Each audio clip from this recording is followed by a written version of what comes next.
Hello, আসসালামু আলাইকুম। আপনারা দেখছেন আফতাব স্টাডি ইউটিউব চ্যানেল। আমি মঞ্জুরুল বলছি আফতাব স্টাডি ইউটিউব চ্যানেল থেকে।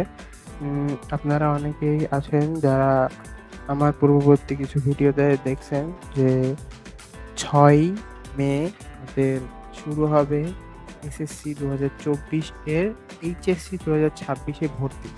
প্রথম ধাপ শুরু হবে ২৬শে মে থেকে। এখন আপনারা অনেকেই ভাবছেন যে কিরম ফি হবে, নিশ্চয়করণ কত টাকা হবে, আবার হচ্ছে ফি কত হবে, যেই আমরা এপ্লাই করব তার যে ফিটা সেটা কত হবে, এই সব মিলায় আপনাদের কিছু প্রশ্ন আছে। সেই প্রশ্নের উত্তরটা আজকে আমরা দেব, উত্তরগুলো দিব। বেশিরভাগ ওয়েবসাইট বেশিরভাগ ইউটিউব চ্যানেলে দেখবেন যে তারা ওয়েবসাইটের প্রমাণ সহ দেয় না। আমরা অবশ্যই আপনাদেরকে রেফারেন্স এবং যে সহ দিই ওয়েবসাইটে দেখিয়ে দিই, এবং আপনাদের এই যে ওয়েবসাইট থেকে আমরা দেখাবো এবং যে পিডিএফ গুলো দেখাবো সেগুলোর লিঙ্ক আমাদের ডেসক্রিপশনে দেওয়া থাকবে। প্রথমে আপনারা আমাদের মাধ্যমিক ও উচ্চ মাধ্যমিক বিভাগের যে ওয়েবসাইট শিক্ষা মন্ত্রণালয় তার ওয়েবসাইটে যেয়ে দেখবেন যে নীতিমালা, পরিচয়পত্র এরকম একটা আছে কলেজে যখন যাবেন তখন আপনাকে একটু লোড নিয়ে দেখাবে যে এরকম একাদশ শ্রেণীর ভর্তির নীতিমালা ২০২৪। এবার যখন আমরা এই পিডিএফটা শো করব তখন আমরা দেখতে পারবো যে এই ২০২৪ সালে যে আমরা কেমন করে ভর্তি হব, কোথা থেকে ভর্তি হব, কোন ওয়েবসাইট থেকে ভর্তি হব, সকল কিছু এখানে দেওয়া আছে। এখানে উল্লেখিত আছে যে আপনি ভর্তি হতে গেলে আপনার যোগ্যতা থাকা লাগবে পূর্ববর্তী ৩ বছরে দেশের যেকোনো শিক্ষা বোর্ডে অথবা উন্মুক্ত এসএসসি পরীক্ষা উন্নীত হতে হবে, ঠিক আছে? এবং এও লেখা আছে যে আপনি গ্রুপ চেঞ্জ করতে পারবেন। আপনি যদি বিজ্ঞান গ্রুপে হয়ে থাকেন তাহলে আপনি বিজ্ঞান থেকে শিক্ষার্থী বিজ্ঞান এবং মানবিক ও ব্যবসায় গ্রুপে চেঞ্জ হতে পারবেন। আপনি যদি মানবিক হন তাহলে মানবিক এবং ব্যবসা নিতে পারবেন। আর আপনি ব্যবসা হন, ব্যবসা গ্রুপে হন, ব্যবসা শিক্ষা, ব্যবসায়ী শিক্ষা, এটা হলে ব্যবসায়ী শিক্ষা ও মানবিক এই দুইটাই যেতে পারবেন। কারণ মানবিক এবং ব্যবসায়ী শিক্ষা যারা আছে তারা বিজ্ঞানে যেতে পারবে না, কিন্তু বিজ্ঞানরা তিনটাই যেতে পারবে। এই হচ্ছে ক্লিয়ার। আর এটা লেখা আছে যে কোনো গ্রুপের থেকে উন্নীত শিক্ষার্থী ইসলামিক শিক্ষা বা গার্হস্থ্য বিজ্ঞান ও কৃতি, ঠিক আছে, এর মধ্যে উন্মুক্তও থাকবে, ঠিক আছে? উন্মুক্ত যুক্ত থাকবে। আর শিক্ষা মন্ত্রণালয়ের কর্মকর্তা অথবা কর্মচারীদের সন্তানদের জন্য 1% এবং অধীনস্থ দপ্তর সংস্থায় কর্মরত যে সন্তানের জন্য ক্ষেত্রে 1% সহ মোট 2% কোঠা মহানগর, বিভাগীয়, জেলা সদরের শিক্ষা প্রতিষ্ঠানে ভর্তির জন্য ন্যূনতম যোগ্যতা থাকতে হবে। মানে তাদের ন্যূনতম যোগ্যতা থাকতে হবে। একদম অযোগ্য হলে তারা কোথায়ও ভর্তি হতে পারবে। এবং তারপরেও লেখা আছে যে মুক্তিযোদ্ধা কোঠায় মুক্তিযোদ্ধার সন্তানরা ভর্তি হতে পারবে। তারা হচ্ছে 5% মানুষ মুক্তিযোদ্ধার কোঠায় যুক্ত হতে পারবে। আর এখানে এমনও লেখা আছে, আপনারা পড়ে দেখবেন, এখানে এমনও লেখা আছে যদি বেশি হয়ে থাকে তাহলে তাদের মধ্যে মেধা যাচাই করা হবে। এটা কি করে করবে ওটা ওরা জানে।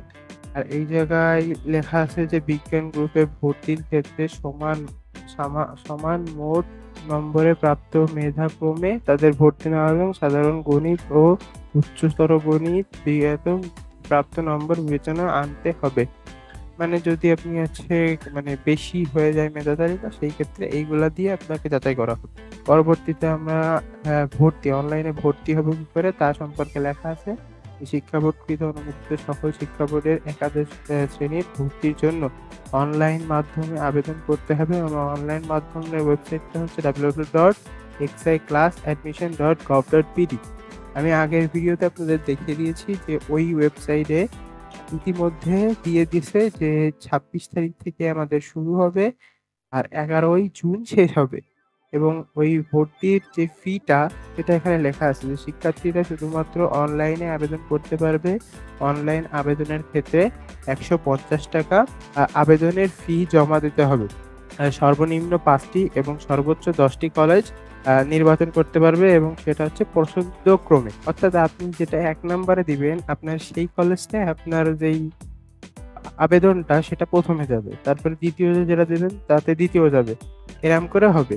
এবং এই জায়গায় এও লিখে দেওয়া আছে যে আপনি যদি শিক্ষার্থীর মেধা ও কোঠা ২ টাই দেখা হবে।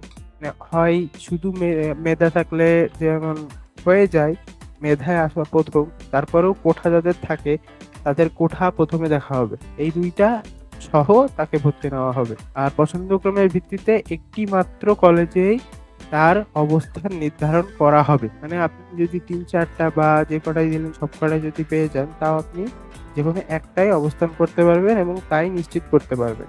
আর এখানে লেখা আছে যে বিজ্ঞপ্তি, ভর্তি এবং ফিস এই সম্পর্কে আমরা নিচে এই যে লেখা আছে যে এই চার্টে আপনি পাবেন ভর্তি সেশনের যেসব ফি এগুলা। আর তারপরে এখানে লেখা আছে এগুলো ওদের বিষয়, এগুলো নিচে আরো পাবেন। বিষয় হচ্ছে হ্যাঁ, এবার কলেজ সমমানের প্রতিষ্ঠান পরিবর্তন সংশ্লিষ্ট শিক্ষা বোর্ডের পূর্ব নমুনাপত্র ছাড়া একাদশ শ্রেণীর ভর্তিকৃত কোনো ছাত্রছাত্রী ছাড়পত্র ইস্যু করা যাবে না, কিংবা বোর্ডের পূর্বায় মেধায় আসা ১ম, তারপরেও কোঠা যাদের থাকে তাদের কোঠা ১ম এ দেখা হবে। এই ২ টা সহ তাকে ভর্তি নেওয়া হবে। আর পছন্দক্রমের ভিত্তিতে একটি মাত্র কলেজেই তার অবস্থান নির্ধারণ করা হবে। মানে আপনি যদি ৩-৪ টা বা যে কটাই দিলেন সব কটাই যদি পেয়ে যান, তাও আপনি যেকোনো একটাই অবস্থান করতে পারবেন এবং তাই নিশ্চিত করতে পারবেন। আর এখানে লেখা আছে যে বিজ্ঞপ্তি, ভর্তি এবং ফিস এই সম্পর্কে আমরা নিচে এই যে লেখা আছে যে এই চার্টে আপনি পাবেন ভর্তি সেশনের যেসব ফি এগুলা। তারপরে এখানে লেখা আছে এগুলো ওদের বিষয়, এগুলো নিচে আরো পাবেন। বিষয় হচ্ছে হ্যাঁ, এবার কলেজ সমমানের প্রতিষ্ঠান পরিবর্তন সংশ্লিষ্ট শিক্ষা বোর্ডের পূর্ব নমুনাপত্র ছাড়া একাদশ শ্রেণীর ভর্তিকৃত কোনো ছাত্রছাত্রী ছাড়পত্র ইস্যু করা যাবে না, কিংবা বোর্ডের পূর্বানুমতি ব্যতীত শিক্ষা প্রতিষ্ঠানকৃত ইস্যুকৃত ছাড়পত্র বরাদ্দতে ভর্তি করা যাবে না। এবং ছাড়পত্র বা টিসির মাধ্যমে ভর্তির ক্ষেত্রে কলেজে প্রতিষ্ঠানের কর্তৃপক্ষে এক ধরনের ভর্তিকৃত ছাত্রছাত্রী ভর্তি ১৫ দিনের মধ্যে রেজিস্ট্রেশন ফি প্রয়োজনীয় কাগজপত্র সংশ্লিষ্ট জমা দিতে হবে। অর্থাৎ আপনি ১৫ দিন মানে ভর্তির যেটা কনফার্ম করবেন কিছু টাকা দিয়ে, যদি ৩০০ কত টাকা দেওয়া লাগবে আমি নিচে বলছি, ওই টাকা দেওয়ার পর থেকে অর্থাৎ আপনি যেদিনকে রেজাল্টটা পাবেন তার থেকে ১৫ দিনের মধ্যে কিন্তু আপনার সকল কাগজপাতি ওই কলেজে আপনার জমা দিতে হবে। আর অনুমতি প্রতিষ্ঠান নিষিদ্ধ মানে কিছু নিষিদ্ধতা আছে, সেগুলো আপনারা পড়ে নিতে পারেন। নীতিমালা প্রেরণ এগুলো সব আমাদের শেষ হয়ে গেল। আর এইবার ফিস এর কথা আসছে। এমপিও ভুক্ত প্রতিষ্ঠানের ক্ষেত্রে সেশন চার্জ ও ভর্তি হবে এত এত। এই যে আপনি যদি ঢাকা মেট্রোপলিটনের ভেতরে হন এবং আপনি বাংলা ভার্সনে পড়তে চান ৫,০০০ টাকা, ইংরেজি ভার্সনে ৫,০০০ টাকা, মেট্রোপলিটন ব্যতীত মানে ঢাকা মেট্রোপলিটন ব্যতীত যে কোনো জায়গায়, মানে ঢাকা ব্যতীত ওটাই বাংলা ভার্সনে ৩,০০০, ইংরেজি ভার্সনে ৩,০০০। এবং জেলা ভিত্তিক যেগুলো প্রতিষ্ঠান আছে এমপিও ভুক্ত সেগুলোই বাংলা ভার্সনে ২,০০০, ইংরেজি ভার্সনে ২,০০০। আর যে উপজেলা বা মফস্বল এলাকা মানে একটু জেলার বাইরে, যেটা উপজেলার ভেতরে পড়ছে আবার একটু মানে গ্রাম্য টাইপের, ওটাই বাংলা ভার্সনে ১৫০০ এবং ইংরেজি ভার্সনে ১৫০০। এবার নিচে আমাদের দেওয়া আছে যে নন এমপিও বা আংশিক এমপিও ভুক্ত শিক্ষা প্রতিষ্ঠানের ক্ষেত্রে উন্নয়ন ফি এক্সট্রা দেওয়া লাগবে, কারণ ওখানে সেশন ফি ছিল এবং ভর্তি ফি ছিল। এখানে উন্নয়ন ফি, সেশন ফি এবং ভর্তি ফি মিলিয়ে এই জায়গায় লেখা আছে ঢাকা মেট্রোপলিটনে বাংলা ভার্সনে ৭,৫০০, ইংরেজি ভার্সনে ৮,৫০০, মেট্রোপলিটন ঢাকা ব্যতীত বাংলা ভার্সনে ৫,০০০, ইংরেজি ভার্সনে ৬,০০০, জেলা বাংলা ভার্সনে ৩,০০০, ইংরেজি ভার্সনে ৪,০০০ এবং উপজেলা মফস্বল বাংলা ভার্সন ২,৫০০ এবং ইংরেজি ভার্সন ৩,০০০।